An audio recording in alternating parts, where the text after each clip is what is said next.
চলো ঘটনাকে আগিয়ে নিয়ে যাই।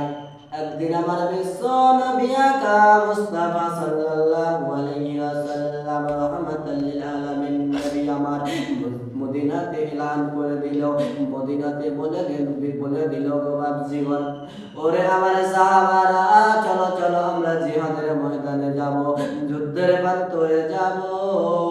আমার মুস্তাফা যেন গোটা মদিনা নগরে এলান করে দিল, বেরাদার বাপজিগণ, যেন একটা সাহাবীর যেন আজকে প্রথম বিবাহ হয়েছিল, আজকে প্রথম নিকাহ হয়ে গেছিল গো বাপজিগণ।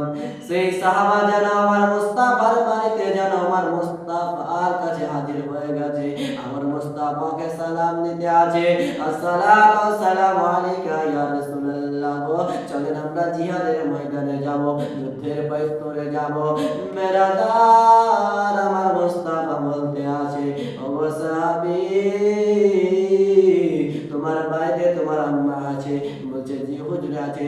তোমার বাড়িতে তোমার স্ত্রী আছে? বলছে জি হুজুর আছে, কিন্তু আমার আজকে প্রথম বিবাহ হয়েছে, আজকে আমার প্রথম নিকাহ হয়েছে। বলছে যাও, তোমাকে আজকে যুদ্ধের ময়দানে যেতে হবে না, আজকে তোমাকে যুদ্ধের প্রান্তরে যেতে হবে না, আজকে জিহাদের ময়দানে যেতে হবে না। বলছে ইয়া রাসূলুল্লাহ, ও ইয়া হাবিবাল্লাহ নবী গো, আজকে যদি আপনি আপনার সাথে না যাই গো রাসূলুল্লাহ, আজকে যদি আপনি শহীদ করে দেন গো রাসূলুল্লাহ, আজকে আমি দোষী হয়ে যাব, আল্লাহকে আমি কি দোষ দেব গো রাসূলুল্লাহ, চলেন আপনার সাথে আমাকে নিয়ে চলেন। বাপজিগণ এই কামনা করতে লাগলো, এই প্রার্থনা করতে লাগলো। আমার রাসূলুল্লাহ যেন বলতে আছে, আমার হাবিবুল্লাহ যেন বলতে আছে, আমার সাহাবারা যত তোমার আম্মাকে ডেকে নিয়ে আসো, তোমার বিবিকে ডেকে নিয়ে আসো, তোমার বিবির কাছে পারমিশন নিয়ে আসো, তোমার আম্মুর কাছে পারমিশন নিয়ে আসো। মেরাদার সেই সাহাবা যেন চলে গেল, সেই সাহাবা যেন হুকুম নিতে চলে গেল, পারমিশন নিতে চলে গেল। বাপজিগণ শুনে যাবেন গো, ঘটনাকে আগিয়ে নিয়ে যাচ্ছি। বাপজিগণ সেই সময় যেন সেই দরবারে আমার মুস্তাফার দরবারে যেন হাজির হয়ে গেল। বাপজিগণ আমার মুস্তাফা যেন বলতে আছে, ওগো আম্মা জান, আজকে আপনার সন্তানকে আমি নিয়ে যাব যুদ্ধের ময়দানে, আপনার কোনো অনুমতি আছে? আপনার অনুমতি যদি পাই আমি রাসূলুল্লাহ আপনার সন্তানকে নিয়ে যাব। আর সেই স্ত্রীকে বলতে আছে, ওগো তোমার যদি অনুমতি পাই আমি আমার সাহাবাকে, তোমার স্বামীকে আমি যুদ্ধের ময়দানে নিয়ে যাব, যুদ্ধের ময়দানে নিয়ে যাব, জিহাদের ময়দানে নিয়ে যাব। তুমি যদি আজকে আমাকে রাসূলুল্লাহকে যদি অনুমতি দাও তবে নিয়ে যাব, তার চেয়ে আগে নিয়ে যাব না। আমার নবী আকা মুস্তাফাকে তিনার আম্মি জান বলতে আছে, তিনার স্ত্রী জান বলতে আছে, ওগো রাসূলুল্লাহ আমার স্বামীকে নিয়ে যাচ্ছেন জান। তিনার আম্মা জান বলতে আছে, ওগো হাবিবুল্লাহ আমার সন্তানকে নিয়ে যাচ্ছেন জান। কিন্তু ওই কাল কিয়ামতের দিনে আমার সন্তানের সাথে আমি তিনার মা জান্নাতে যাব, আমি সন্তান আমি আমার স্বামীর সাথে আমি জান্নাতে ঢুকবো। আমার মুস্তাফা নবী যেন মুচকি মেরে হেসে দিলেন। আমার মুস্তাফার সাথে সেই সাহাবা যেন যুদ্ধের ময়দানে চলে গেলেন, জিহাদের ময়দানে চলে গেলেন, যুদ্ধের প্রান্তরে চলে গেলেন।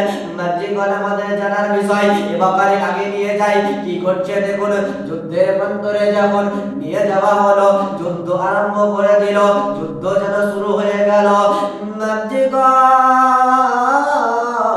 যুদ্ধ যখন আরম্ভ হয়ে গেল, যুদ্ধ করতে করতে যেন শেষ বেলায় সেই যেন শহীদ হয়ে গেছে, সেই যেন শাহাদাত বরণ করে দিয়েছে। আমার রাসূলুল্লাহর সাথে যে সাহাবাকে ছিল, আমার হাবিবুল্লাহর সাথে যে সাহাবাটা ছিল, আমার বান্দারা শুনে যাবে, ও মুসলমান আজকে শুনে যাবে গো, আমার সেই সাহাবা যেন শহীদ হয়ে গেছে। আমার মুস্তাফা নবী যেন নিয়ে আসে, তিনার আম্মি জানকে বলতে আছে, আই গো হাই, আর তোমার স্বামী নাই, আজকে তোমার সন্তান যে আছে শহীদ হয়ে। আমার মুস্তাফা নবীর কাছে এসে তিনার স্ত্রী যেন বন্ধন করতে আছে। তিনার স্ত্রীর নাম ছিল উম্মে সালমা। জোরে কোন সুবহানাল্লাহ। সুবহানাল্লাহ। তিনার স্ত্রীর নাম ছিল উম্মে সালমা। তাই আমরা ঘটনাকে আগিয়ে নিয়ে যাওয়ার চেষ্টা করছি। এই ঘটনাকে আগিয়ে নিয়ে যাই বাপজি, শুনে যাবেন গো। হযরত উম্মে সালমা যেন বন্ধন করতে আছে। হযরত উম্মে সালমা যেন ফরিয়াদ করতে আছে, ওগো রাসূলুল্লাহ, আজকে আমার স্বামী ছিল আমার মাথায় তাজ গো।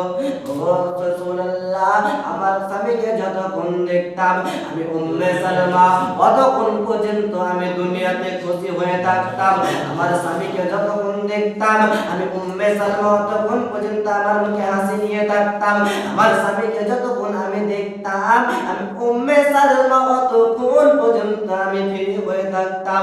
ওগো রাসূলুল্লাহ, আজকে আমি কি করে থাকবো গো রাসূলুল্লাহ? আজকে আমার স্বামীকে ছাড়া আমি কি করে থাকবো? বাহ্যিকগণ চলো ঘটনা গিয়ে নিয়ে যাই। ওগো বেরাদার মুসলমান সমাজ শুনে যাবেন গো। উম্মে সালমা ফরিয়াদ করতে করতে আমার মুস্তাফা বলল, ওগো উম্মে সালমা, তুমি কন্দন করিও না, তোমার কন্দন আমি সহ্য করতে পারি না গো উম্মে সালমা, তুমি কন্দন থামিয়ে দাও। আমি রাসূলুল্লাহ তোমাকে একখানা উপায় বের করে দিচ্ছি। উম্মে সালমা বলতে আছে, ইয়া রাসূলুল্লাহ, কি উপায় গো? আমার স্বামীকে আমি কি করে খুঁজে পাবো? বলতে আছে, আমার মুস্তাফা বলতে আছে, যে জিনিস হারিয়ে যায় গো, একটা জিনিস আমল করলে তার থেকে বড় জিনিস পাওয়া যায়। জোরে কোন সুবহানাল্লাহ। সুবহানাল্লাহ, সুবহানাল্লাহ। নবীগণ, আমার মুস্তাফা নবী উম্মে সালমাকে বলতে আছে, এ উম্মে সালমা, তোমাকে আমি একটা ওজিফা শিখিয়ে দেব, তুমি সারা রাত পড়তে পারবে। এ উম্মে সালমা, তোমাকে আমি একটা ওজিফা শিখিয়ে দেব, তুমি যখন তখন পড়তে থাকবে। বলছে, ইয়া রাসূলুল্লাহ, ইয়া হাবিবাল্লাহ, বলে দেন এই ওজিফাটা কি হবে? এ বেরাদার মুআজ্জিম হযরত, আমার রাসূলুল্লাহ বলতে আছে, উম্মে সালমা, এই ওজিফাটা যদি তুমি পড়তে থাকো, এই ওজিফাটা তুমি যদি পড়তে থাকো, আমি রাসূলুল্লাহ তোমাকে বলতেছি, তোমার স্বামীর থেকে তুমি বড় জিনিস পেয়ে যাবে। জীবন আমার আর স্বামীর থেকে বড় জিনিস কি হতে পারে? আমার রাসূলুল্লাহর কাছে প্রশ্ন করলো। বলছে, উম্মে সালমা, জবাবটা তোমাকে আমি দেব না, তুমি নিজ চোখে তুমি জবাবটা দেখবা। হযরত উম্মে সালমা বলতে আছে, ইয়া রাসূলুল্লাহ, আপনি জানিয়ে দিন, সেই ওজিফাটা আমাকে শিখিয়ে দিন। চলো মুসলমান, আমরা কোরআন খুলে দেখি। কোরআনের দুপারায় চলে যাই গো। দেখেন লেখা রয়েছে, ইন্না লিল্লাহি ওয়া ইন্না ইলাইহি রাজিউন। বাহ্যিকগণ, আমাদের জানার বিষয়। এখন আপনাদের প্রশ্ন দিমাগে খেলবে, মৌলভী সাহেব, আপনি যে এই দোয়াটা বললেন, এই ওজিফাটা বললেন, এটা মানুষ তো মরলে পরে শুধু পড়ে, মানুষ মরলে এবং দুঃখের কবর এলে পড়ে। ওগো রাসূলুল্লাহ, আজকে আমি ওজিফাটা কি করব পড়ে? বলছে, শুধু মানুষ মরলে শুধু পড়ে না গো, কোনো দুঃখের কবর এলে এটা পড়ে। আর কোনো যদি জিনিস হারিয়ে যায়, তুমি ইন্না লিল্লাহি ওয়া ইন্না ইলাইহি রাজিউন পড়ো, নিশ্চয় তোমাকে আল্লাহ একখানা বড় জিনিস প্রদান করবে। বাহ্যিকগণ, আমার সেই রাসূলুল্লাহর প্রতি সেই রাজি হয়ে গেল। উম্মে সালমা রাজি হয়ে গেল। উম্মে সালমাকে যেন সেটা বলে দিল, ওজিফাটা শিখিয়ে দিল। উম্মে সালমা যেন বাড়ি চলে এলো। আর উম্মে সালমা উঠতে বসতে চলতে ফিরতে বেরাদার মুআজ্জিম মুহতারাম চোখে পানি নিয়ে কন্দন করতে করতে খালি ওটাই আল্লাহর দরবারে ফরিয়াদ করছে, নামাজ পড়ছে। নামাজের শেষে সে ওজিফাটা, আমার মুস্তাফার শিখা ওজিফাটা শিখিয়ে দিচ্ছে।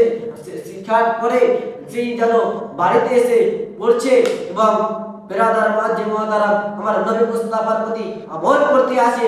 বাপজিগণ আমার, এখন দেখুন কি ঘটতে আছে, আমি আমার ঘটনাকে আগিয়ে নিয়ে যাই।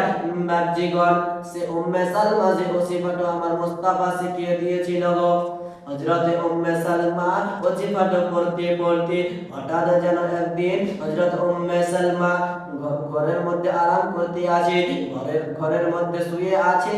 সে সময় যেন আল্লাহর ফেরেশতা হযরত জিবরিল আমিন যেন হাজির হয়ে গেছে। বাপজিগণ, চলো ঘটনাকে আগিয়ে নিয়ে যায়।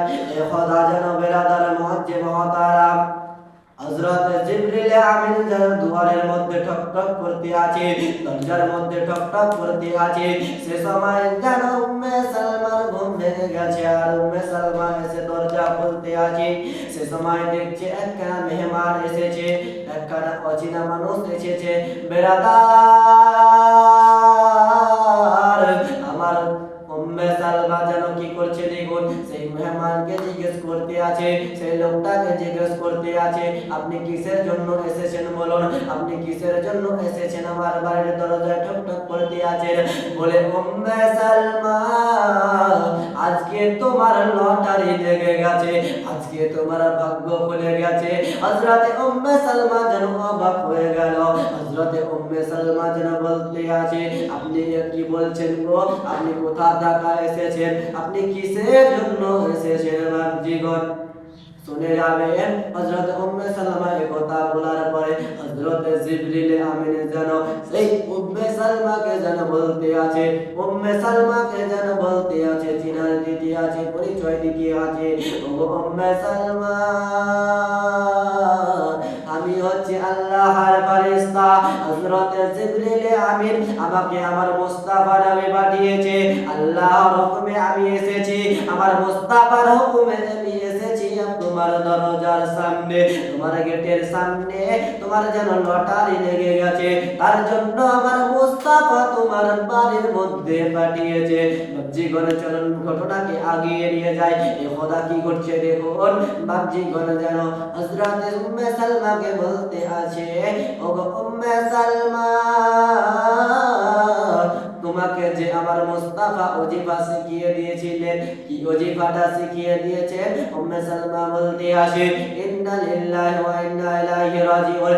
খোদা চলুন ঘটনাকে নিয়ে যায়। হযরত উম্মে সালমা যখন বলে দিল, হযরত উম্মে সালমাকে জিজ্ঞেস করতে আছে, হযরত জিবরিল আমিন বলতে আছে, ও উম্মে সালমা, তোমার আমার মুস্তাফা নবী, হাবিবুল্লাহ নবী, নবী জিন্দা নবী, নবী সত্যবাদী নবী তোমাকে কি বলেছিল ওজিফার সময়? বলতে তুমি যে জিনিসটা হারিয়েছো তার থেকে বড় জিনিস পেয়ে যাবে। বাপজিগণ শুনে যাও ঘটনা গভীর ধর। খোদা ঘটনাকে চলো নিয়ে যায়। খোদা আল্লাহর নবী আকা মুস্তাফা যখন হযরত জিবরিল আমিনকে যে কথা শিখিয়ে দিয়েছিলেন, হযরত জিবরিল আমিন যারা বলতে আছে, ও উম্মে সালমা, তোমাকে আজ তোমার লটারি লেগে গেছে। বলছে কিসের লটারি লেগে গেছে? আজকে কিসের আমার ভাগ্য খুলে গেছে?